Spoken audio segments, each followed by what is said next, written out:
Hello बच्चों, आज अपन ध्यान दे रहे हैं drawbacks of Rutherford model. Last हमने रदरफोर्ड के एटॉमिक मॉडल को समझा कि वो क्या क्या होता है। एक बार उसको थोड़ा सा रिवाइज करते हैं। रदरफोर्ड ने क्या कहा था कि सारा का सारा मास और सारा का सारा पॉजिटिव चार्ज जो होता है एटम का, वो एक एटम के सेंटर में एक बिल्कुल छोटी सी जगह के अंदर सेंटर्ड होता है, और उस छोटी सी जगह को हमने क्या बोला? न्यूक्लियस बोला। फिर रदरफोर्ड ने कैलकुलेशन की। वो कैलकुलेशन हमारे सिलेबस में न होने की वजह से हमने उसके बारे में बात नहीं की, तो हम उसके रिजल्ट की बात करते हैं कि एटम जो होता है उसकी साइज तो कितनी होती है? 10⁻⁻10 मीटर, जबकि जो न्यूक्लियस होता है उसकी साइज क्या होती है? 10⁻⁻15 मीटर। यहाँ पर जो है वो एक सिली मिस्टेक भी हुई थी अपना से। बोलते वक्त तो मैंने यही बोला था कि एटम की साइज 10⁻⁻10 के ऑर्डर में, जबकि न्यूक्लियस की जो रेडियस है वो 10⁻⁻15 है। पर जब हमने लिखा था उसको तो उसके अंदर दोनों को सेम लिख दिया गया है, तो उसको आप करेक्ट करेंगे। एटम की जो है उसके अंदर वीडियो में हमने क्या लिख दिया था? 10⁻⁻15, जबकि है कितना? 10⁻⁻10। एक सिली मिस्टेक थी जिसको आप एक करेक्ट कर लेंगे। और जो न्यूक्लियस की साइज है वो कितनी है? 10⁻⁻15। ये आपका सेकंड पॉइंट है रदरफोर्ड के एटॉमिक मॉडल का, उसके अंदर आप इसको करेक्ट करेंगे। ठीक है, अब देखते हैं। रदरफोर्ड ने मॉडल बता दिया। हाँ, और तीसरा पॉइंट ये था कि जो इलेक्ट्रॉन्स होते हैं वो न्यूक्लियस से दूर जो है वो रिवॉल्व कर रहे होते हैं सर्कुलर ऑर्बिट में कहीं भी। ये ध्यान रहे, रदरफोर्ड के मॉडल में ये नहीं बताया गया था कि ऑर्बिट कहाँ है। उसके अकॉर्डिंग इलेक्ट्रॉन कहीं भी रिवॉल्व कर सकते हैं। तो यहाँ से जो है वो एक ड्रॉबैक भी निकल के आता है सामने, वो भी देखते हैं क्या। चलो, ड्रॉबैक्स ऑफ रदरफोर्ड मॉडल लिखेंगे बाद में, पहले समझ लेते हैं कि वो दो तीन जो ड्रॉबैक है वो क्या है। पहला देखो, पहला जो ड्रॉबैक था वो था stability of atom. Rutherford atom की स्टेबिलिटी को नहीं समझा पाया था। क्यों नहीं समझा पाया वो देखते हैं। उसके लिए थोड़ा सा अपने को फर्स्ट चैप्टर के बेसिक में चलना होगा। अभी हमने फर्स्ट चैप्टर किया नहीं है, पर उसका कुछ पोर्शन इस चैप्टर में यूज होता है, तो मैं एक बार वो पढ़ा देता हूँ, उसके बाद में देखते हैं कि क्या करते हैं अपन। देखो, हमारे पास जो है वो चार्ज है तीन टाइप के हैं अकॉर्डिंग टू स्टेशनरी और मोशन के बिहेवियर से। देखना कैसे कि मेरे पास एक चार्ज है, पॉजिटिव चार्ज। कोई भी चीज है, एक पार्टिकल है जो चार्ज है, वो पॉजिटिव चार्ज है। अगर कोई पॉजिटिव चार्ज या नेगेटिव चार्ज, वट एवर, कोई भी हो सकता है, सबके लिए वैलिड है, एक जैसे। पढ़ाते वक्त क्या है कि अपन पॉजिटिव चार्ज से पढ़ता है, ठीक है। तो ये एक चार्ज है, अगर ये रेस्ट पोजीशन में है, ये रुका हुआ है, तो इसके चारों ओर क्या होता है? तो वो होता है इलेक्ट्रिक फील्ड। ध्यान देंगे, फर्स्ट पॉइंट, रेस्ट पोजीशन का अगर कोई चार्ज है तो उसके चारों ओर जो होता है वो इलेक्ट्रिक फील्ड होता है, इलेक्ट्रिक फील्ड। पर अगर वही चार्ज मोशन में है, सेकेंड पॉइंट, चार्ज चल रहा है, किसमें है भाई? मोशन में। अब मोशन भी दो टाइप से होता है, एक होता है एक्सेलरेटेड, एक होता है नॉन एक्सेलरेटेड। या सिंपल कहें, एक ऐसा मोशन जिसकी वेलोसिटी कांस्टेंट है, जिसकी वेलोसिटी बदलती नहीं, उसको नॉन एक्सेलरेटेड बोलते हैं, क्योंकि उसका एक्सेलरेशन जीरो होगा। Change in velocity, rate of change in velocity is called acceleration. तो अगर वेलोसिटी कांस्टेंट है और वो वेलोसिटी चेंज हो ही नहीं रही है, तो फिर एक्सेलरेशन कितना? जीरो, क्योंकि चेंज इन वेलोसिटी एक्सेलरेशन होता है, तो चेंज हो ही नहीं रहा। ठीक है। दूसरी बात, अगर ऐसा है मेरे पास, मोशन में है पर उसकी वेलोसिटी क्या है? कांस्टेंट, बदल नहीं रही। मतलब मैं कह रहा हूं उसका एक्सेलरेशन कितना है? जीरो। अगर उसका एक्सेलरेशन जीरो है या वेलोसिटी कांस्टेंट है, दोनों में से कोई बात बोलिए, ऐसे चार्ज क्या प्रोड्यूस करते हैं? ऐसे चार्ज जो होते हैं वो इलेक्ट्रिक फील्ड और मैग्नेटिक फील्ड दोनों को जनरेट करते हैं। और ये बोर्ड में भी एक नंबर का क्वेश्चन आ रखा है कि मोशन में चार्ज है वो कौन कौन से फील्ड जनरेट करता है? इलेक्ट्रिक फील्ड भी करता है और मैग्नेटिक फील्ड भी करता है। आसानी से समझा तो हम ये 10th में पढ़ चुके हैं। 10th में हमने क्या पढ़ा था? याद करो, ओरस्टेड का एक्सपेरिमेंट के जब करंट फ्लो होती है तो उसके चारों ओर क्या होता है? मैग्नेटिक फील्ड जनरेट होता है। हमने उसके रिजल्ट में पढ़ा था कि वो कंपास को रखता है, एक वायर होता है जिसमें करंट फ्लो नहीं हो रही है, उसके पास में जब वो कंपास को रखता है तो कंपास डिफ्लेक्ट नहीं होता। पर जब चार्ज चल रहा होता है, करंट फ्लो हो रही होती है वायर में, जब उसके पास वो कंपास को रखता है तो कंपास डिफ्लेक्ट हो जाता है। मतलब जब चार्ज मोशन में होता है तो कौन सा फील्ड जनरेट करता है? वो मैग्नेटिक फील्ड जनरेट करता है। और हर चार्ज के चारों ओर इलेक्ट्रिक फील्ड तो हमेशा ही होता है। जैसे कि ये चार्ज रेस्ट में तो इलेक्ट्रिक फील्ड तो हो गई, अब ये चार्ज मोशन में तो इलेक्ट्रिक फील्ड तो है ही, पर मोशन में होने की वजह से एक फील्ड और जनरेट होता है और वो कौन सा है, मैग्नेटिक फील्ड। तो अगर कोई चार्ज मोशन में है तो उसके चारों ओर जो है वो इलेक्ट्रिक फील्ड और मैग्नेटिक फील्ड दोनों जनरेट होता है। अब इसका भी एक अगला टाइप, वही चार्ज जो है वो मोशन में है, पर इस बार उसकी वेलोसिटी कांस्टेंट नहीं है, तो एक्सेलरेशन जीरो तो नहीं होगा, वेलोसिटी कांस्टेंट नहीं, वेलोसिटी बार बार बदल रही है। एक ऐसा चार्ज जो चल रहा है और उसकी वेलोसिटी चेंज हो रही है, मतलब वो एक एक्सेलरेटेड है, उसमें एक्सेलरेशन है, पॉजिटिव नेगेटिव कुछ भी हो सकता है पर है। ऐसा चार्ज जिसके पास एक्सेलरेशन होता है वो क्या जनरेट करता है, वो भी इलेक्ट्रिक फील्ड और मैग्नेटिक फील्ड जनरेट करता है, पर वो ऑसिलेटिंग इलेक्ट्रिक फील्ड और मैग्नेटिक फील्ड जनरेट करता है। इलेक्ट्रिक फील्ड ऐसे ऑसिलेट करता है, ऐसे up down up down up down, magnetic field भी ऑसिलेट करता है। या सिंपल आप याद रखेंगे, ये जनरेट करता है इलेक्ट्रोमैग्नेटिक रेडिएशन।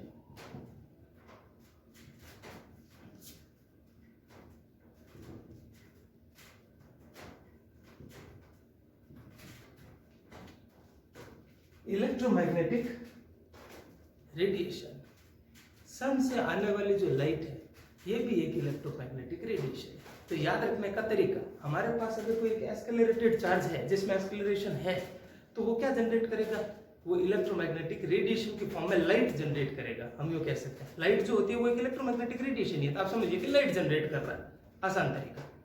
तो तीन टाइप के चार्ज, अगर चार्ज रेस्ट पोजीशन में क्या जनरेट करेगा, इलेक्ट्रिक फील्ड। अगर चार्ज मोशन में जिसकी वेलोसिटी कांस्टेंट है तो वो क्या जनरेट करेगा, वो जनरेट करता है इलेक्ट्रिक फील्ड और मैग्नेटिक फील्ड दोनों। और अगर एक ऐसा चार्ज है जो एस्केलरेट है जिसकी वेलोसिटी कांस्टेंट नहीं है, बार बार वेलोसिटी बदल रही है, तो ऐसे चार्ज क्या जनरेट करता है, इलेक्ट्रोमैग्नेटिक रेडिएशन, या कह सकते हैं लाइट जनरेट करते हैं, या कह सकते हैं कि इनसे एनर्जी रिलीज होती है in the form of electromagnetic radiation और लाइट।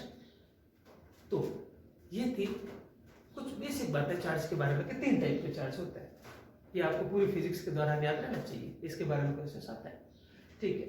अगर आवश्यकता हो तो आप ये चीजें जो है वो नोट कर सकते हैं, ठीक है। अदरवाइज अपन चलते हैं नेक्स्ट वापस, स्टेबिलिटी ऑफ एटम, क्या मतलब है इसका देखते हैं। हमारे पास एक एटम है, तो अकॉर्डिंग टू रदरफोर्ड ये हो गया न्यूक्लियस और ये हो गया उसका इलेक्ट्रॉन। चक्कर काटा और भी हो सकता है, एक बनाया हमने। एक चार्ज, एक नेगेटिव चार्ज, चार्ज कोई भी हो, रूल सबके लिए सेम है। एक चार्ज जो है वो चक्कर काट रहा है इसके चारों ओर, ठीक है। अगर वो चक्कर काट रहा है तो वो इन तीनों में से कौन सा चार्ज है, फर्स्ट क्या वो रेस्ट में है, नहीं है, सीधी सी बात। सेकंड क्या वो मोशन में है, इन दोनों में से कोई भी हो सकता है। पर इन दोनों में से ये कौन सा है, क्या इसकी वेलोसिटी कांस्टेंट है और क्या इसकी नहीं है। सिंपल सी बात, पहले देखते हैं क्या इसकी वेलोसिटी कांस्टेंट है, ठीक है भाई। इलेक्ट्रॉन यहाँ था तो डायरेक्शन क्या थी वेलोसिटी की, ये थी वेलोसिटी की डायरेक्शन, उधर जा रहा था। फिर इलेक्ट्रॉन आगे आया, यहाँ आ गया, अब डायरेक्शन क्या है, टेंजेंट बनाओ, ये है डायरेक्शन। फिर इलेक्ट्रॉन आगे आया, यहाँ आ गया, अब डायरेक्शन ये है। क्या वेलोसिटी की डायरेक्शन तीनों पॉइंट पे सेम है, नहीं। अब ध्यान रहे, स्पीड सेम कह सकते हो, मैं कह सकता हूँ कि इसकी स्पीड 50 है, यहाँ भी स्पीड 50 है, यहाँ भी स्पीड 50 है, स्पीड 50 है, न कि वेलोसिटी 50 है। वेलोसिटी क्या है, एक वेक्टर क्वांटिटी, स्पीड स्केलर है। जब आप स्पीड की बात कर रहे हो तो खाली इतना बता सकते हो, हाँ इसकी यहाँ पर स्पीड 50 है, यहाँ पे 50 है, यहाँ पे 50 है, कोई दिक्कत नहीं। पर जब आप वेलोसिटी की बात करते हो तो यहाँ स्पीड 50 और डायरेक्शन इधर है, डायरेक्शन बतानी पड़ती है, वेलोसिटी वेक्टर क्वांटिटी है। फिर अब यहाँ पर हाँ अब 50 है स्पीड पर, डायरेक्शन जो है वो इधर है, अब डायरेक्शन इधर है, मतलब डायरेक्शन बार बार बदल रही है, तो मैं कह सकता हूँ कि वेलोसिटी बदल रही है बार बार। और अगर वेलोसिटी बदल रही है मतलब वेलोसिटी कांस्टेंट नहीं है, कौन सा वाला हुआ, velocity not equal to constant, ये वाला हुआ, ये नहीं है। तीसरा वाला चार्ज क्या करता है, एक एस्केलरेटेड चार्ज क्या करता है, एक एस्केलरेटेड चार्ज हमेशा इलेक्ट्रोमैग्नेटिक रेडिएशन एमिट करता है, उससे कह सकते हैं लाइट निकलती है, एनर्जी की फॉर्म में लाइट निकलती है। तो एक बात तो समझ में आ गई कि ये इलेक्ट्रॉन जो सर्कुलर मोशन में है, तो सर्कुलर मोशन तो हमेशा ही एस्केलरेटेड मोशन ही होता है। अगर कोई सर्कुलर मोशन है तो उसकी डायरेक्शन तो हमेशा ही बदलेगी, यहाँ डायरेक्शन अलग होगी, अलग होगी, अलग होगी, मतलब सर्कुलर मोशन तो हमेशा ही एस्केलरेटेड मोशन होता है। तो ये चार्ज एस्केलरेटेड चार्ज है और ये चार्ज क्या एमिट करना चाहिए, ये इलेक्ट्रोमैग्नेटिक रेडिएशन, लाइट को एमिट करना चाहिए। मतलब अगर ये इसको एमिट करेगा तो इसकी खुद की एनर्जी क्या हो जाएगी, कब? ये 100 जूल की एनर्जी से ऐसे घूम रहा था, इसने अपने अंदर से 5 जूल की एनर्जी को एमिट कर दिया रेडिएशन की फॉर्म में। अब खुद की एनर्जी कितनी? 95। ये और घुमा, इसने और 5 जूल की एनर्जी को एमिट कर दिया, अब इसकी कितनी? 90। धीरे धीरे इसकी एनर्जी जो है वो लूज होती चली जाएगी, कम होती चली जाएगी। और अगर एनर्जी कम हुई, धीरे धीरे इसकी स्पीड भी कम होती चली जाएगी, धीरे धीरे इसकी रेडियस भी स्मॉल होती चली जाएगी, धीरे धीरे इसकी एनर्जी लूज होगी, धीरे धीरे इसकी स्पीड और रेडियस कम होते होते होते होते होते होते चला जाएगा। एक टाइम पे एनर्जी जीरो ही हो जाएगी, ये न्यूक्लियस के अंदर ही गिर जाएगा, एटम ही खत्म हो जाएगा। ठीक है, एटम ही नहीं है अब तो बस हम किसको पढ़ रहे हैं। तो रदरफोर्ड के मॉडल में ये कमी क्या है?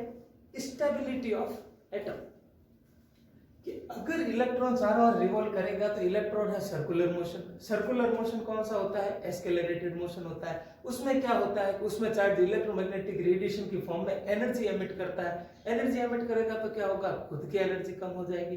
खुद की एनर्जी कम होगी तो क्या होगा? धीरे धीरे उस सर्कुलर ऑर्बिट की रेडियस और उस इलेक्ट्रॉन की स्पीड कम होती चली जाएगी और एक टाइम में वो न्यूक्लियस के अंदर गिर जाएगा। That's why we can say Rutherford's atomic model was not able to explain stability of atom, वो स्टेबिलिटी नहीं समझा सका। ये पहला ड्रॉबैक इसका। ठीक है, अब दूसरा देखते हैं वापस से। हाँ, किसी को जरूरत हो तो ये लिख लें, ये बेसिक है। हम फर्स्ट चैप्टर में इसको जो डिटेल में लिखेंगे, पर आप चैप्टर के साइड में जो है वो इन चीजों को लिख सकते हैं, याद रहेगी, इस चैप्टर में काम आती रहेगी। देखो, स्टेबिलिटी ऑफ एटम के बाद में दूसरा जो ड्रॉबैक था वो था रदरफोर्ड का मॉडल जो है वो हाइड्रोजन के स्पेक्ट्रम को नहीं समझा पाया। ध्यान देंगे यहां पे,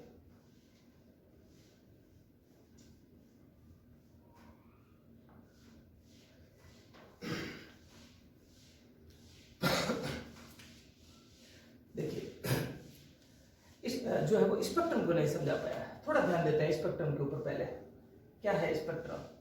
स्पेक्ट्रम वर्ड जो है वो सिंपली हम 10th में तब सुनते हैं जब हम प्रिज्म को पढ़ रहे होते हैं। डिस्पर्जन ऑफ लाइट, अगर याद हो तो सनलाइट इसके अंदर एंटर हुई जिसको हम व्हाइट लाइट बोलते हैं, और जब बाहर निकली तो हमको 7 कलर दिखाई दिए जो थे विबग्योर। This is spectrum. क्या है स्पेक्ट्रम का मीनिंग? क्या है? तो स्पेक्ट्रम का मीनिंग आप एक ऐसी छोटी सी लाइन से निकालिए, अ वेल अरेंज्ड पैटर्न। ठीक है, ये एक वेवलेंथ का वेल अरेंज्ड पैटर्न है। ठीक है, देखो वेवलेंथ रेड कलर कैसा होता है? रेड कलर कुछ ऐसा दिखता है। वॉयलेट कैसा दिखता है? ऐसा दिखता है।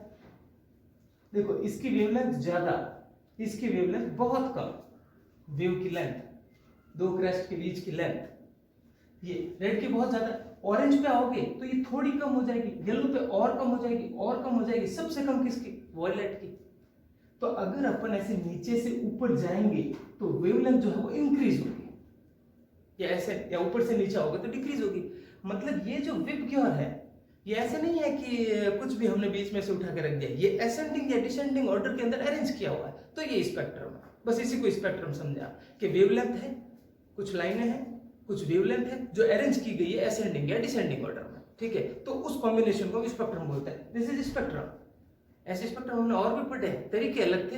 हाइड्रोजन का स्पेक्ट्रम देखिए, आपने केमिस्ट्री में जरूर ये वाले डायग्राम देखे होंगे जिसमें आपने लाइमन, बामर, पाशन, ब्रैकेट, फंड की सीरीज देखी होगी कि जैसे कि ऐसी लाइनें बनाई होगी आपने, ये लाइंस, ये लाइंस, ये लाइंस, ये, फिर ऐसे ऐसे खूब सारे। ये क्या है? ये हाइड्रोजन का स्पेक्ट्रम है। हाइड्रोजन का स्पेक्ट्रम कैसा है?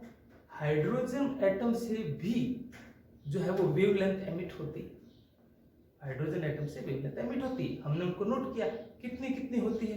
ठीक है, तो ये रही है, इस लाइन की एक वेवलेंथ है। ध्यान रख, इसकी कैलकुलेशन हम इस चैप्टर के अंदर करेंगे कि हाइड्रोजन एटम के अंदर ये जो लाइन सीरीज होती है, इसमें ये जो फर्स्ट स्पेक्ट्रम लाइन है, इसको स्पेक्ट्रम बोलते हैं। ये जो फर्स्ट स्पेक्ट्रम लाइन है इसकी वेवलेंथ कितनी है?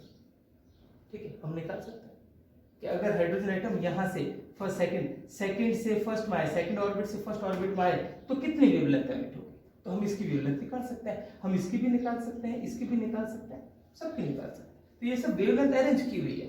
जैसे कि इसकी 2000 एंगस्ट्रॉम है, इसकी 3000 एंगस्ट्रॉम है, इसकी 4000 एंगस्ट्रॉम है, इस टाइप से।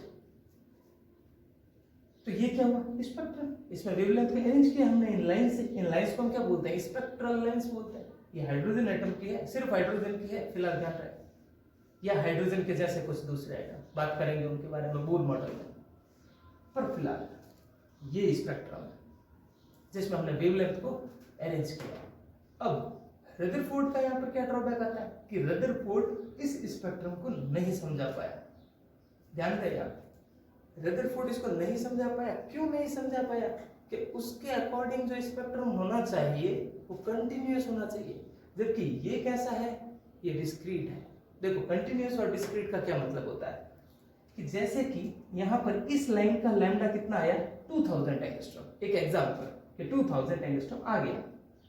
फिर ये जो दूसरी लाइन है जो जस्ट इसके बाद की, उसका लैम्डा कितना आया? एग्जांपल 3000 एंगस्ट्रॉम आया। ये एक्चुअल वैल्यूज नहीं, समझने के लिए बात कर रहा है कि इसका 2000 है, इसका 3000 है और इसका 4000 है।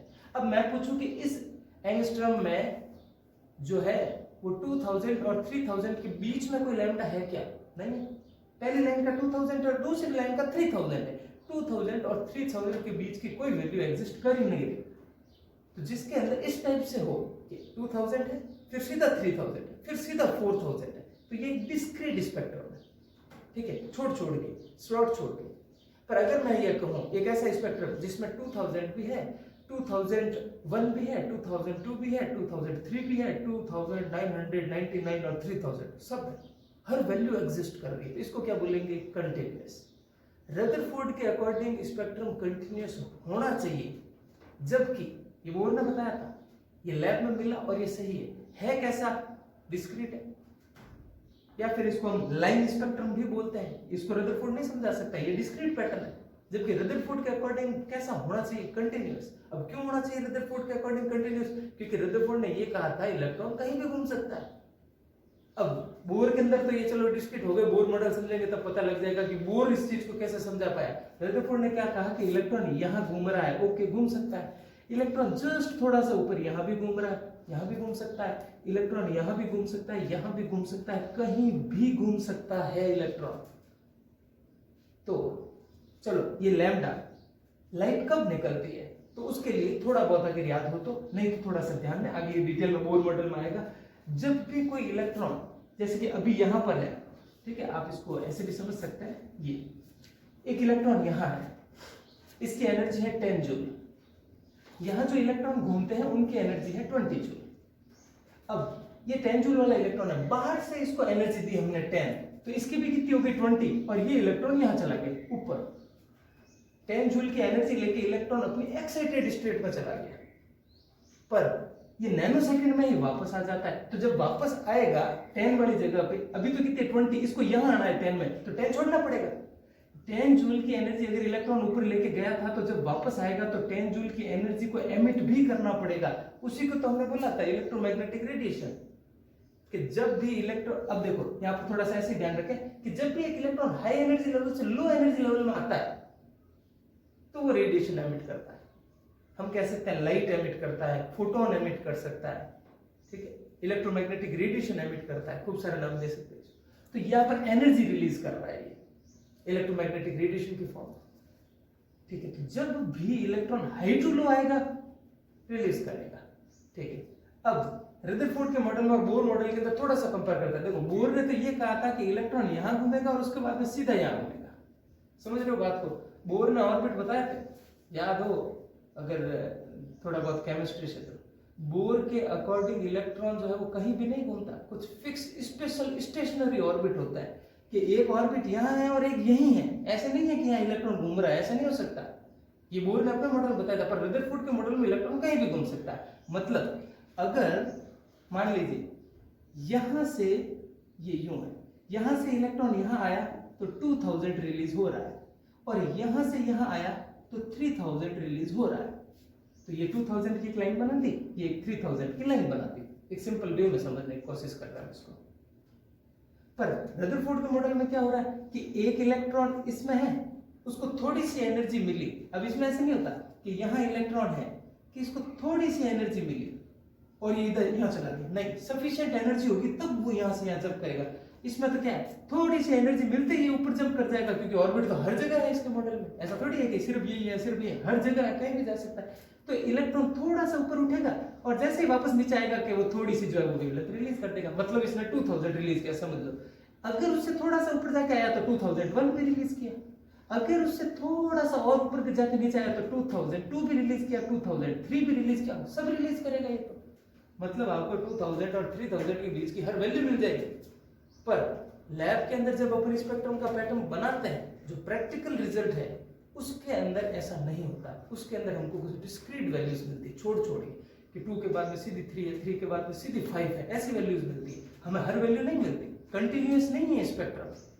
अब रदरफोर्ड के अंदर ऐसे ऑर्बिट वाला सिस्टम तो था नहीं, उसने कहा इलेक्ट्रॉन कहीं भी घूम सकता है, तो फिर तो कुछ भी रिलीज हो सकता है, सारी की सारी वेवलेंथ हमको मिलनी शुरू हो जाएगी। तो इस टाइप से रदरफोर्ड का जो मॉडल था, हाइड्रोजन के इस लाइन स्पेक्ट्रम को नहीं समझा पाया। उसके अकॉर्डिंग स्पेक्ट्रम कंटिन्यूअस होना चाहिए था, पर लैब में ऐसा नहीं होता है। ये होगी दो बातें। तीसरी बात, अगर मैं लैब में इस स्पेक्ट्रल लाइंस के ऊपर, लैब में ये दिखाई देती है, मतलब सारी दिखाई नहीं देती, ये जो बामर सीरीज होती है ना, ये विजिबल होती है, आंखों से दिखाई देती है। लाइनमैन, बामर, पास्टन, ब्रैकेटफोर्ड, इसके अंदर याद रखना, बामर सीरीज विजिबल होती है, डायरेक्ट दिखती है। अगर हम ये करें कि इस स्पेक्ट्रम पे, जहां पर भी स्पेक्ट्रोमीटर पे हमने इसको बनाया, लैब में मिला, वहां अगर मैं इन स्पेक्ट्रल लाइंस के ऊपर इलेक्ट्रिक फील्ड या मैग्नेटिक फील्ड लगाऊं, तो दोनों ही केस में ये लाइंस स्प्लिट हो जाती है, टूट जाती है, साइड में हो जाती है, स्प्लिट हो जाती है। क्यों हो जाती है? रदरफोर्ड के मॉडल में इसकी कोई एक्सप्लेनेशन नहीं थी। ध्यान रहे, आगे बोर मॉडल पढ़ेंगे उसमें भी है ये कमी, ये बोर भी नहीं समझा पाता कि लाइंस स्प्लिट क्यों हो जाती है। हाँ, इनको दूसरे नाम से भी जानते हैं अपन, जीमान इफेक्ट और स्टार्क इफेक्ट, केमिस्ट्री में अगर पढ़ा होता, नहीं तो अपने इसमें सिर्फ याद रखना एक ड्रॉबैक है, ठीक है, कि ये इन इफेक्ट्स को जो है वो एक्सप्लेन नहीं कर पाया। या सिंपली अपन कहेंगे कि in the presence of electric field in the presence of electric field and magnetic field both, these lines get split and Rutherford model cannot explain this phenomenon. ध्यान रखना है आपको कि इलेक्ट्रिक फील्ड और मैग्नेटिक फील्ड की presence में ऐसा क्यों होता है, इसका जवाब ये नहीं दे पाया था। तो ये 3 ड्रॉबैक्स है। अब इन तीनों ड्रॉबैक्स को जो है वो मैं यहाँ पर बोर्ड पे लिख दूंगा, जो आप अच्छे से देख के जो है वो रिटर्न वर्क कर लेंगे। उसके बाद में अपन अगला टॉपिक देखते हैं।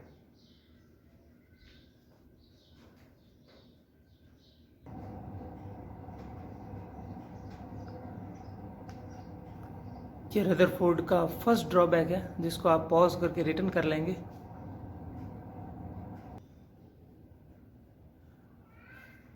अब सेकंड ड्रॉबैक है, जिसके अंदर हमने बताया कि रदरफोर्ड का मॉडल जो है वो लाइन स्पेक्ट्रम को जो है वो नहीं बता पाया था। और तीसरे में हमने वही लिखा है कि ये जो स्पेक्ट्रल लाइंस होती है, हमने कहा था आंखों से दिखती है, ठीक है, इनके ऊपर जब इलेक्ट्रिक फील्ड और मैग्नेटिक फील्ड अपन अप्लाई करते हैं तो ये जो है वो लाइंस स्प्लिट हो जाती है, ठीक है। तो क्यों हो जाती है वो इनको एक्सप्लेन नहीं कर पाए थे। और फोर्थ जो अभी तक नहीं बताया था, ठीक है ना, वो लिख दिया गया है, आप इसको रिटर्न कर लेंगे कि ये जो स्पेक्ट्रल लाइन होती है, इनकी इंटेंसिटी के बारे में भी रदरफोर्ड मॉडल के अंदर कोई बात नहीं हुई, क्योंकि ये जो लाइंस हमको दिखती है, इन सब की इंटेंसिटी एक जैसी नहीं होती है, एक जैसी ब्राइट नहीं होती है, कोई ज़्यादा ब्राइट होती है, कोई कम ब्राइट होती है। पर इसके लिए इस मॉडल में कोई फार्मूला डायरेक्ट नहीं था। और ये कि ये चीज़ बोर मॉडल में भी थी, बोर मॉडल में भी जो है वो इन लाइंस की इंटेंसिटी के बारे में कोई बात नहीं होती, इसलिए ये कॉमन है, दोनों का ही ड्रॉबैक्स था। तो यहाँ पर रदरफोर्ड मॉडल जो है वो ख़त्म होता है और इसके बाद में अपन शुरू करेंगे बोर का मॉडल।